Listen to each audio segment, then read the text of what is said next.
Hello everyone, my name is El Parnaso, and in today's video I'm gonna tell you who is going to win the World Championship qualifier this season. So don't forget to leave a like, subscribe, and share the channel with your people so we can grow. First, I want to talk about who won't win the World Championship qualifier this season. And what better example to use than myself. I'm probably the most consistent player in the whole TCG when it comes to World Championship qualifiers, because I have only played two of them my whole life. One of them I made top 4, and the other one I made top 8. But I didn't win. So what we can learn about that? Well, why I didn't win in 2024? I can tell you without any minimal doubt in myself that I was the best Snake Eye player in the whole TCG. My idea and my approach for the deck was just leaving everyone else behind. I didn't lose any single mirror, and I faced the top players that someone could mention at that time available. And no one was building the deck like me. Like you can see right here, who was playing Snake Eye Birch? I wasn't playing that piece of shit of Snake Eye Diablistar because I actually understand the deck that I was playing back then. But why I lose? I tell you why I lose. For the same reason, a lot of people are going to lose in this World Championship qualifier, no matter how much they are prepared for the tournament and the Tier 1 decks. Because there is that chance that you are going to face Tier 2 decks or Tier 3 decks that you may not know or you just disregard at all. That's what I did back then. I was even told explicitly, hey, you should care about the sprite because they are going to get a new card and some people may play it. And I remember even to this day my answer. Who gives a shit about that stupid tier-ass deck? You know what happened to me? At semifinals, I faced a sprite player and he beat my ass 2-0 because I didn't know how to approach it. So in this World Championship qualifier, if you are not thinking about Sky Striker, if you are not thinking about Blitzkick, if you are not thinking about all of those tier 2 decks that you may face, you are not going to win. Because there is a big chance that you are going to face some of them and you are going to lose because of lack of knowledge. And that round that you are losing against that deck changes everything in the approach of the tournament and the future rounds that you may face. So that is the first thing you need to understand. You are not going to win the World Championship qualifier if you are not prepared for Tier 2 or Tier 3 decks. Just like you can see here, I was the best Snake Eye player in the whole TCG, I'm pretty sure. But I didn't win because I wasn't prepared for a sprite. Now, the other kind of people that are not going to win. People that got overconfident on himself. I was so sure that I was going to kick everyone's ass with Yami Fiensmith, especially the Kulton players that weren't even thinking about Yami anymore, that I got overconfident. And there was one specific duel that I really think, why do I need to over-prepare myself against this guy? It's just another Kulton. I'm going to beat his ass. You know what I did? I didn't prepare myself to 2 possible hand trap combinations. And I disrespect the possibility of them having one specific hand trap. And you know what happened? They had that specific hand trap. And I lose that single, and at the end I lose the match because of that single that I lost. And that changed the whole approach of the tournament, because from being Edge 1, I was Edge 2. And that is a whole different approach, a whole different possible matchups, etc. So those kind of things matters. So you can see here that we have 2 big lessons at the beginning just by my experience at the actual top cut in the World Championship qualifier. The first, to underestimate the tier 2 or tier 3 decks that you may face and therefore losing against them, and then getting overconfident of yourself to not respect the specific possible hand trap and then or interruption whatsoever, and then lose because your opponent had actually that specific hand trap or interaction. So those people are not going to win. They may get a trophy. There may be the most consistent TCG player in the whole world when it comes to World Championship qualifier development, but they're not winning. So who else is not going to win? I'll tell you who are not going to win. The people that can overcome bad luck. And the best example that we can get is this single right here. So for those who didn't watch it, here we have two very top tier players that obviously I respect. So obviously what I'm about to say is coming from a good place, because at the end of the day we are all humans, right? What happened here is that in single one, Anthony went first. No, I'm sorry. Mario go. I don't know who went first. To be honest, it's not. But the point is that in single one, like the single was so quickly done because of just one Ash Blossom. Like Anthony saw that Ash Blossom, and I think I remember his Ash Blossom his Mulcharmy Fugados got Ash by Mario, and he immediately scooped. Like I'm not winning this, so we are right now in single two. And just in draw phase, Mario is drawing a Purulia. So now we're about to see what's happening next. First, Anthony has the same reaction that Mario had in single one. He's just going to Ash the card again, right? So let me just take the subtitle here. And unlike Anthony, Mario actually had another copy of the Mulcharmy. So this is already a very stressful scenario when you may be thinking, why the F my opponent has that luck when I don't, right? Why is this happening to me?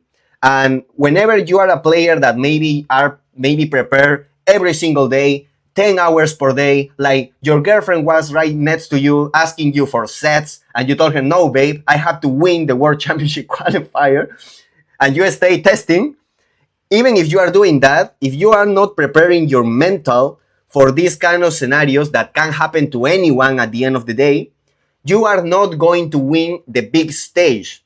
Because, and the best example is what happened here, like you're about to see. Like, yeah, like he's going to chain the Regina, and just by this, you can already see that he's kind of fucked again, right? Like he has a shitty hand because this brick is almost useless. The power patron that is called Elf Note, right? But at least it's a fodder for Regina to try to resolve, right? And as you can see just by the video that I made a long time ago, Regina is excellent against the Purulia. Very, very excellent. And I'm pretty sure that he has even a better line at this point, right? In the game. So he's going to make the Regina and everything will be fine, right? However, because life is like that sometimes, Mario is going to Ash his ass. And now, the Regina is just a level 6 monster standing there doing absolutely nothing. Now, Anthony is obviously frustrated. You can see it by the shuffle of his hand. But because now his next play is normal summon Effect Baylor. That already sucks, right? You can see how much bad luck Anthony had at this point. Because now you are not wasting the Baylor. You are normal summoning from the hand. Well, I don't know if you can normal summon from anywhere else. At least for now you can't, I'm pretty sure. Therefore, Mario is getting another draw. He's replacing the cards that he's losing, and at the same time, Anthony is not getting that much advantage for the normal he's making, right? But at least it's a level 1 tuner. So you can make like Seraphid, and then you can recover the Regina, and you can keep playing in your opponent's turn. At least, right? That's something.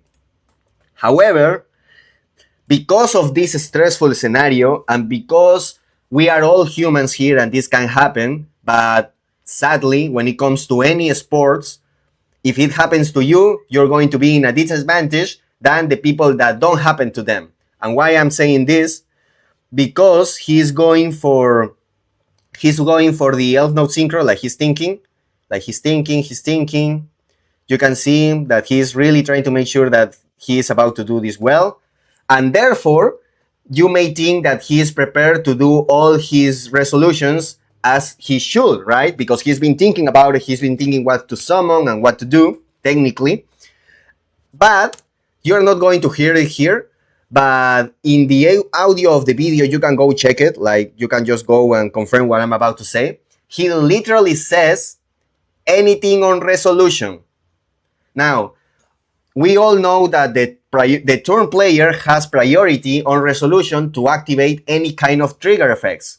So if you ask your opponent anything on resolution, you are giving away that privilege. Therefore, you are deciding to not activate your triggers on resolution. Why is this a problem? Because the goddamn Regina is a trigger effect to go back to your hand. And that is something that you really need at this point, right? However, as you can see just by his human expressions right here, his corporal movements, or however you say that in English, the point is that he's clearly frustrated. He's thinking about how much bad luck he just had in this match. And because he's thinking on that, because his mental is not in the right place, he forgot that Regina is a trigger effect. Because he asked his opponent directly, anything on res. Like, you shouldn't say that. You should say, on resolution, I'm thinking my triggers. You know, Yu-Gi-Oh! Is a communication game, so communication is key. So here you can see that whenever you have bad luck, if your mental is not prepared, it doesn't matter if you test Yu-Gi-Oh! 10 hours per day while your girlfriend was waiting to have sex with you. Because you just wasted all of those hours for not caring about what is more important than your technical play, your mental health. And you can see here a big example of how you are going to make misplays that will cost you sometimes even more than the bad luck that you're having because of you thinking still on that bad luck. Like, that is just life. Imagine all the presidents of the United States that were born like poor as fuck, and they thinking, oh, I just was born in a poor family, therefore I won't achieve anything because I just had bad luck. They would have never been presidents of the United States. It's the same shit here in Yu-Gi-Oh! If you keep thinking about how bad luck you had, you ain't going to win the big one ever, because mental health is more important than technical play in any sports, actually. So, and Yu-Gi-Oh! Is a sport. Always treat this shit as a sport, not a game. Let us to make some friends. Like, come on, man, this is a sport, okay? So my point here is that you're losing big effects, and in any big tournament, at some point you're gonna have bad luck. And if you allow that bad luck to get into you, then you are making misplays. Then you ain't achieving the big one. Maybe just like me, you will be at semifinals only, or maybe just at quarterfinals. Not for the same reasons, but we both not winning nonetheless. So again, a huge respect for these players. This is just all of us being humans. And I think there is a big lesson to learn here. Well, at the end, they allow him to recover the Regina for some stupid reasons, but that won't be always. That won't always happen, okay? And I'm pretty sure that in a big tournament with a lot of rounds, not everyone is going to be so forgivable. So that is also the third kind of player that is not going to win the World Championship qualifier. The one that lets bad luck get into him. The kind of person that will never be president of the United States, just by the analogy of my example, right? Now, let's go for the fourth kind of people that are not going to win the World Championship qualifier. This guy right here, Steven Trifanowski, also known as Tris Gaming. And why? Why is he not going to win the World Championship qualifier? Is because he is not diligent with his work? Of course he is. He is one of the most diligent Yu-Gi-Oh players I have ever seen. Is because of his mental health? Of course not. Actually, Trif is one of the best players when it comes to mental health, at least when it comes to play Yu-Gi-Oh, that I ever seen. Like, his focus, his mentality is excellent in that point. So why is he not going to win the World Championship guarantee, like 100% not winning? For one reason, and one reason only. The top 100. He didn't put me in the rank of 100 YouTubers. What the fuck, man? Like 100 people, and I wasn't even mentioned. You think I forget about this shit? It's been a long time ago. I don't care. Why? I already made a tough. I was already a semi-finalist of World Championship qualifiers when he made this video. Yes, I wasn't this guy with as a quarterfinalist, and I wasn't national champion back then. But I don't care, man. Like, What the fuck? 100. So this is what I did. I hired with some human monies my good old friend Dan Hausen. And therefore, you, Steven Trifanowski, are cursed. Therefore, you are not winning. No, I'm obviously joking. I'm obviously joking, right?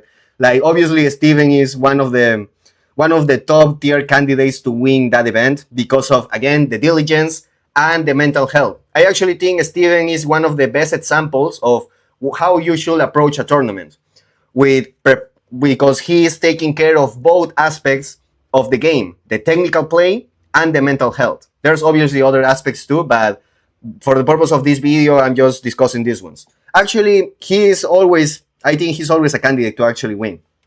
So jokes aside, right? But come on, man, how did you not put me in 100? 100, you see? This hurts my feelings so much that the light of my shit went off, because my heart is broken. It doesn't work. Okay, but jokes aside, again, Triff is a great example of someone that can actually win because of those two things. He's always diligent, at least I feel like he's always diligent, he's always testing all that shit. And more importantly, he has the sports approachment because he has the CIS approachment. And I think that's very healthy, that's excellent actually. But now let's go to the actual person that I think is going to win the tournament. The one that undisputedly is the best Yu-Gi-Oh player in the world. Yes, that's right, motherfucker. The one that's winning the World Championship qualifier is Sportacus. You know why? First, look at that arm, bro. Like, this is pure strength. You know why? Because this guy don't make excuses. This guy do the hard work. Not only that, this guy do something that, for example, Steven don't do. He eat healthy as fuck all the time, every single time. Not even one excuse to go beyond that healthy approach. Because again, you're playing Yu-Gi-Oh with your brain. Therefore, you need to optimize your body 100%. If you go out of your way even once, it's not 100% anymore. Therefore, if someone is doing the actual 100%, that person is going to leave you behind. Is 100% leaving you behind. And that person is Sportacus. Someone that always do the work, someone that always takes care of his mental health, someone that always look for not making any kind of excuses whenever something is happening, and someone that always tries to make the best out of his situation. He's not thinking about, how could be that I have this many bad luck today. I can't do anything about it. I'm just gonna bitch and I'm just gonna complain and say to my friends that, I could have won, but this happened to me and blah blah blah. Like, that's stupid, man. Like, I could have won, but I faced 3 Malis and my testing of 3 months went down to the shit. Like, come on, what is that, bro? Like, what are you doing? What are you doing at that point? Go play some other shit. Go eat. No, I don't know, bro. Go play some PlayStation simulator or some shit. The sports are aimed for you if you're thinking like that. So this is why Sportacus is going to win the World Championship qualifier. If you enjoyed this video, leave a like, subscribe, and share the channel with your people. Bye bye.